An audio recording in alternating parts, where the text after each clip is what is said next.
You will see them at the front of every Pride March, pretty much internationally. They're one of the groups that have the highest profiles in the LGBTI community.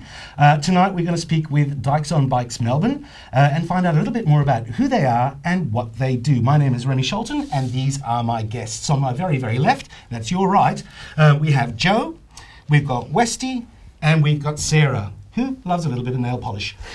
So guys, apart from like the Pride March stuff, what are some of the other activities that Dykes on Bikes Melbourne does? Wow, where do I start?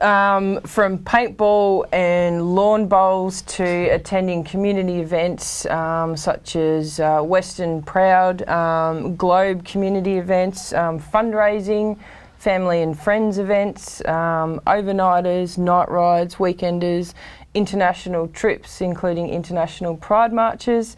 We do all kinds of crazy things. That's heaps. You also sometimes have a thing where you go to a cafe, is that right? Yeah, that's a big part of our club for new members. If you're looking at joining, we have a monthly cafe ride where it's a relaxed atmosphere and you can come and meet the members and sit down and have a meal with us and have a chat and see what it's all about. Cool, so that's a great way of just kind of getting to know the members and see if you're going to absolutely enjoy people. Yeah, cool. Now also, you guys, I think I heard before one-on-one rides. Can you tell me a bit more on what that is? Yeah, one-on-one ride is when someone new comes into the club, and if you're in the same kind of area, live in the same area, you can go out and buddy up with them, especially if they're not a confident rider, and you can, pick up a few, give them a few hints, and let them pick up their experience and their confidence. Yeah, cool. So when they come and join with the group, when they ride with the group, they have a little bit more confidence. Yeah, and you're not sort of doing that whole thing, you're meeting everyone cold, you at least know one person and you get to know that's good.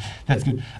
Okay, and so now Dykes and Bikes is, I think it's an international phenomenon. It started back in 1976 at the San Francisco Pride March. Do you guys have any connection to the American chapters?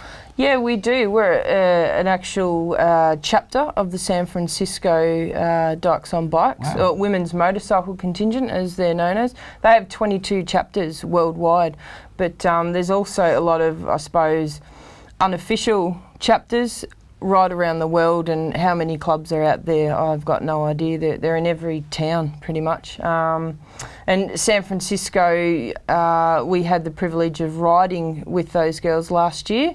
9 of us went over to San Fran and rode in the Pride March, which was just amazing. At the San Francisco Pride March? Absolutely. How big was that? Oh, huge. I think they had 1.5 million people there. Wow, man. Yeah. But and those are difficult streets. 400 bikes. Is it like, because San Francisco's all about trolley cars and hills, isn't it? Through the main street in San Fran in the city, it's just flat. Yeah. Oh, wow, man. Yep. That's pretty cool. Amazing. So because if you're one of the chapters, is Dykes on Bikes Melbourne different to any other Dykes on Bikes group? No, I think we're pretty much the same as any other Dykes on Bikes group.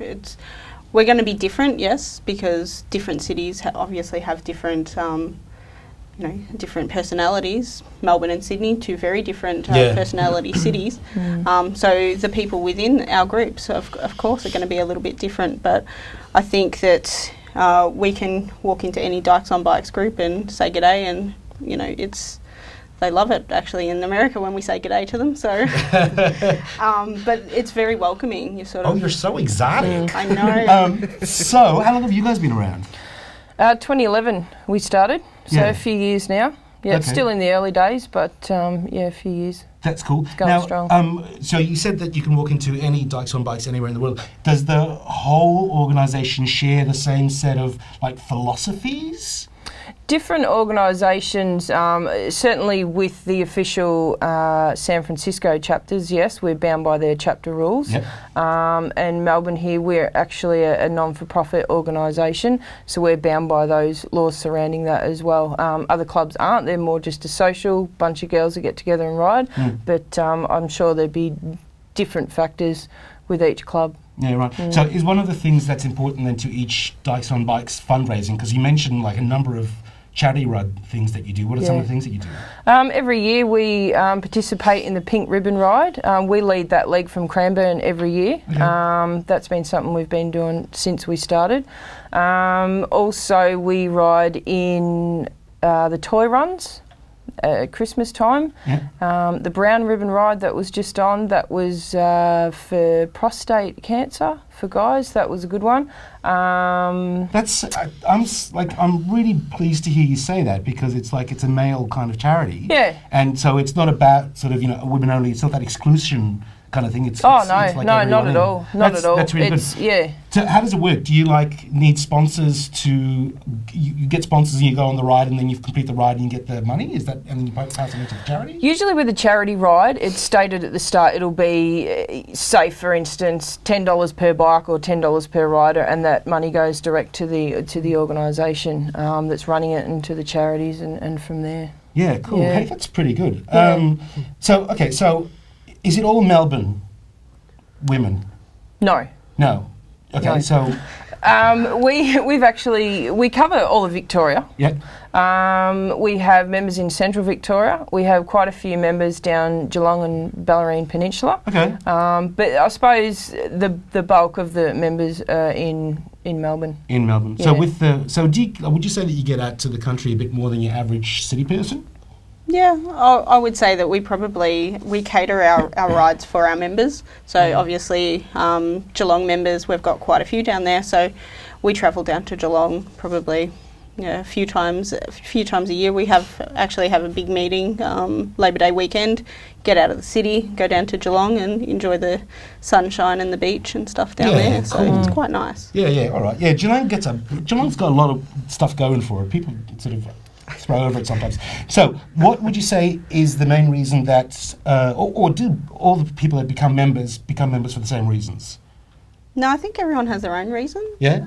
What was your reason? Mine was actually, a bit of a personal reason, but it was to fulfill a promise to my brother. Oh, really? Yeah. So, obviously you're riding along, you watch Mardi Gras and you see the Dykes on Bikes riding past, and he kind of looked at me and said, "You're going to be one of those one day." So Dare. You have been dared. What about you guys? What was your reason? It's just all about the riding. Yeah, no, really, which is what it's about. Yeah, and like-minded people. But the social benefits of it, like we've had members that have stated it's changed their life just to have that connection and the same interests with people, and the real mateship and camaraderie we have in the club is just amazing. Yeah, cool. Yeah. Westy, I spoke to you before. I know it's all about the bikes. 2015. Anything interesting coming up there? Yes, we have Pride March and Chill Out and all Mardi Gras and all of those events, but we also have a lot of club rides, and we also have, like Joe was saying before, our cafe rides and beautiful. And we have our website, www. Excellent. Well, in fact, you should have seen or are seeing now at the moment that information at the bottom of the screen. Thank you so much for your time. That's all the breeze between the knees that we got time for. Thanks a lot for joining us, guys. Bye. Thanks.